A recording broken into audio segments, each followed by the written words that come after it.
তুমি কি জানো যে আমার ছেলের তুমি 4 নম্বর স্ত্রী হতে যাচ্ছ? সে হাসতে হাসতে বলছে, আমি অবশ্যই জানি যে আমি 4 নম্বর না, আমি তিনার 9 নম্বর স্ত্রী। সামাজিক যোগাযোগ মাধ্যমে সম্প্রতি ব্যাপক আলোচনার জন্ম দিয়েছে মুফতি মামুনুর রশিদ কাশেমীকে ঘিরে এক নারীর গুরুতর অভিযোগ অনুযায়ী ধর্মীয় পরিচয় ও বিবাহের আড়ালে তিনি একাধিক নারীর সঙ্গে প্রতারণা, যৌন নিপীড়ন এবং মানসিক নির্যাতনের সঙ্গে জড়িত।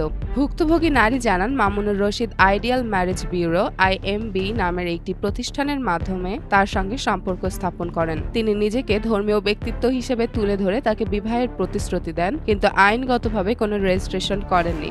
1 বছর ধরে সবাইকে জামাই বউ পরিচয়ে বিভ্রান্ত করা হলেও বাস্তবে তা ছিল প্রতারণা। অভিযোগে আরও বলা হয়েছে, আইডিয়াল ম্যারেজ ব্যুরো নারীদের সংসার দেওয়ার আশ্বাস দিয়ে তাদের ধনী পুরুষদের সঙ্গে স্বল্প মেয়াদী বিয়ে করিয়ে দেয়। কিছুদিন পর সেই সম্পর্ক ভেঙে দিয়ে আবার নতুন নারীকে একইভাবে ব্যবহার করা হয়। ভুক্তভোগী নারী জানান, এক পর্যায়ে তর্কের পর মামুনুর রশিদ তাকে মুখে তালাক দেন, কিন্তু পরে সম্পর্ক ঠিক করার নামে শারীরিক সম্পর্ক বজায় রাখেন। এতে তিনি গর্ভবতী হন। পরে মামুনুর রশিদ ও তার সহযোগীরা জোরপূর্বক গর্ভপাত ঘটান। 3 দিন পরে তিনি কুষ্টিয়ায় 13 বছরের এক কিশোরীকে বিয়ে করেন। 14 অক্টোবর 2025 তারিখে ওই নারী মামুনুর রশিদের বিরুদ্ধে মামলা দায়ের করেছেন। ঘটনাটি এখন সামাজিক যোগাযোগ মাধ্যমে ব্যাপক আলোচিত এবং অনেকে এর সুষ্ঠু তদন্ত ও বিচার দাবি করছেন।